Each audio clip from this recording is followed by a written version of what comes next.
Hello and welcome to Wikipedia classes. This is Mohit Anand and I am here with lecture number 1 on MCQ series for Jammu and Kashmir Service Selection Board Class 4 exam. So जैसा कि मैंने promise किया था, I'll come up with MCQs related to your syllabus of general studies या general awareness and science का जो आपका syllabus है उसके रिलेटेड MCQs लेके आऊँगा. So this is the lecture number 1 on that series. चलेंगे हमारे काफ़ी सारे lectures. So I can assure you कि आपकी जो जनरल अवेयरनेस और साइंस की प्रिपरेशन है वो हम इन MCQs के थ्रू ही कंप्लीट कर लेंगे. So this is the first lecture. I will take 10 questions. I have said कि मैं 1 to 20 क्वेश्चंस लूँगा, बट 20 क्वेश्चन वाला वीडियो काफ़ी बड़ा हो जाएगा, इसलिए I took 1 to 10 questions only. So the first thing which I want to tell you is कि आप नोटबुक अपने साथ रख लीजिए. अगर आपको आंसर्स पता भी होंगे इन क्वेश्चंस के तो उसके अलावा जो मैं फैक्ट्स बताऊंगा वो आप नोट डाउन कर लीजिएगा, और जिनको नहीं पता होंगे वो इन क्वेश्चंस के जो भी चीज़ें होंगी इनमें नोट डाउन करने वाली वो आप कर लीजिएगा और उसको बार बार रिवाइज कीजिएगा, because revision is the key. Revision के बिना आप कितना भी पढ़ लें वो किसी काम का नहीं होता, बिकॉज जब तक आप चीज़ों को रिटेन नहीं कर पाएंगे तब तक आप एग्ज़ाम जो है क्वालिफाई नहीं कर पाए. सो चलिए स्टार्ट करते हैं. सो लास्ट तक देखिएगा, 10 ही क्वेश्चन है, बहुत इंपॉर्टेंट क्वेश्चन है, 1 लाइनर्स हैं. ईजिली अगर आप ये क्वेश्चंस करते जाएंगे, सॉल्व करते जाएंगे तो आपको बहुत सारी प्रैक्टिस हो जाएगी रिगार्डिंग MCQs, और जब आप एग्ज़ाम में बैठेंगे तो आपको ऐसा फील ही नहीं होगा कि आप एग्ज़ाम दे रहे हैं. आपको ऐसा लगेगा कि जैसे आप नॉर्मल सर्कमस्टांसिस में बैठ के कुछ क्वेश्चंस कर रहे हैं. So let's start the first lecture. Question number 1. Okay. So first question is, who among the following was the first Governor General of Free India? Now the most important thing is कि question बहुत ध्यान से पढ़ना है. अब question में क्या पूछा है, इनमें से कौन सा फ्री इंडिया माने 1947 में जब आज़ादी मिली उसके बाद फर्स्ट गवर्नर जनरल कौन बना. So options are Mohammad Ali Jinnah, Lal Bahadur Shastri, Mountbatten और विलियम बेंटिक. अब इन चारों में से अगर जिसको आंसर पता है वो कमेंट में आंसर लिख भी सकता है, but let me tell you what is the answer. The answer is Mountbatten. कैसे? अब आपको यहाँ कंफ्यूज क्या हो सकता है वो मैं बताता हूँ आपको. देखिए, 2 क्वेश्चन कंफ्यूज कर सकते हैं. Who was the first governor general of India? So वहाँ ध्यान रखिएगा, that was Lord William Bentinck. क्यों? जब 1833 का एक्ट पास हुआ था उसके बाद पहला गवर्नर जनरल इंडिया का बनाया गया था विलियम बेंटिक को. पर यहाँ क्वेश्चन पूछा है फ्री इंडिया, मतलब इंडिपेंडेंस मिलने के बाद कौन बना पहला गवर्नर जनरल, तो that was Lord Mountbatten. So 2 question आपके यहाँ से निकल गए. तीसरा मैं आपको बता दूं, मोहम्मद अली जिन्ना की अगर बात करें तो he was the first governor general of Pakistan. So Pakistan के पहले गवर्नर जनरल थे. और लाल बहादुर शास्त्री की अगर बात करें तो लाल बहादुर शास्त्री के बारे में आपको ध्यान रखना है, ही was the second PM of India, second prime minister थे इंडिया के. 1964 में बने और 66 में इनकी डेथ हो गई थी. सो 64 to 66 he was the prime minister of India and he was the second prime minister of India. So I hope ये क्वेश्चन आपको क्लियर है. Let's move on to next question. That is, when did the instrument of accession signed between Jammu and Kashmir and Government of India? देखिए, Jammu and Kashmir was not the part of India at the time of independence. जब independence मिली J&K was an independent princely state, but later on J&K जो है वो India में merge हुआ by signing the instrument of accession. यानी कि जो जम्मू कश्मीर के महाराजा थे उन्होंने एक डॉक्यूमेंट साइन किया था कि हाँ हम इंडिया के साथ अपने आप को मर्ज कर रहे हैं. तो वो कब साइन हुआ था, वो डेट जो थी, द ऑप्शंस आर 26 जनवरी 1946, 26 अक्टूबर 1947, 17 नवंबर 1956 या फिर 26 जनवरी 1950. And the correct answer is 26 October 1947. So this instrument of accession was signed by महाराजा हरि सिंह. सो महाराजा हरि सिंह ने गवर्नमेंट ऑफ इंडिया के साथ जो है ये साइन किया था इंस्ट्रूमेंट ऑफ एक्सेशन. ये आपको ध्यान रखना, 26 अक्टूबर 1947 को. चलिए चलते हैं नेक्स्ट क्वेश्चन पे.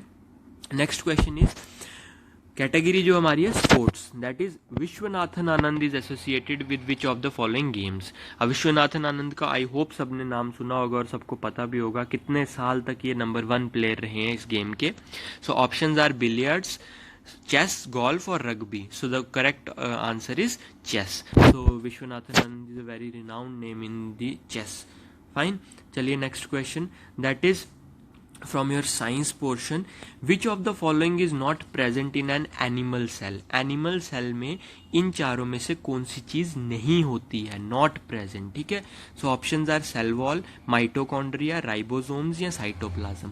सो आंसर इज सेल वॉल. मैं आपको बता दूं कि एनिमल सेल और प्लांट सेल में द बेसिक डिफरेंसेस, क्योंकि प्लांट सेल रिजिड होते हैं, मतलब क्या है कि they are hard from the outside, that is because of the presence of cell wall. So इस तरह से प्लांट सेल में पहले सेल वॉल होती है, देन उसके बाद अंदर सेल मेम्ब्रेन, न्यूक्लियस वगैरह होता है, माइटोकॉन्ड्रिया एटसेट्रा. बट अगर हम बात करें एनिमल सेल की, तो एनिमल सेल जो है उसमें वो होता ही सेल मेम्ब्रेन, उसकी जो पहली परत है दैट इज सेल मेम्ब्रेन, तभी वो फ्रेजाइल होता है. आप अपनी स्किन देख लिए, that is an animal cell. आप इसको कितनी आसानी से जो है वो मरोड़ सकते हैं. बट अगर आप बात करें प्लांट की, तो प्लांट का अगर आप बार्क ले लेंगे तो उसको आप अपनी स्किन की तरह नहीं कर सकते. क्यों? क्योंकि because of the presence of this rigid cell wall. So which of the following is not present in animal cell? Cell wall is not present in animal cell. So let's move on to next question, that is, this is also related to your chemistry वाला portion, that is the temperature of 100 degree Celsius is equal to 100 degree Celsius temperature जो है वो इनमें से किसके बराबर होगा? किसके बराबर होगा? Options are 100 kelvin, 0 kelvin, 273 kelvin and 373 kelvin. मैं आपको पहली एक चीज बता दूं, दैट दी एसआई यूनिट यानी standard unit of temperature is kelvin. So kelvin जो है वो स्टैंडर्ड यूनिट है टेम्परेचर का, बट नॉर्मल पार्लेंस में हम क्या यूज करते हैं? सेल्सियस यूज करते हैं. So there is a relation between Celsius and kelvin. So 273 kelvin is equal to 0 degree Celsius. Clear? So जब मैं बोलूं 0 डिग्री सेल्सियस तो it is equal to 273 kelvin. तो यहाँ इन्होंने 100 डिग्री सेल्सियस बोला, तो 273 में 100 प्लस कर देंगे. This means the answer will be 373 kelvin. So 273 kelvin is 0 degree Celsius and 373 kelvin is 100 degree Celsius. So you should remember this. Fine, let's move on to next question. या This is from state capitals. Which of the following is the capital of Arunachal Pradesh? So Arunachal Pradesh, you all know कि north eastern last state जो है आपकी अरुणाचल प्रदेश है, which shares border with China as well as Myanmar. So इसकी capital कौन सी है? So Arunachal Pradesh की जो capital है that is ईटानगर. तो ये आपको ध्यान रखना है.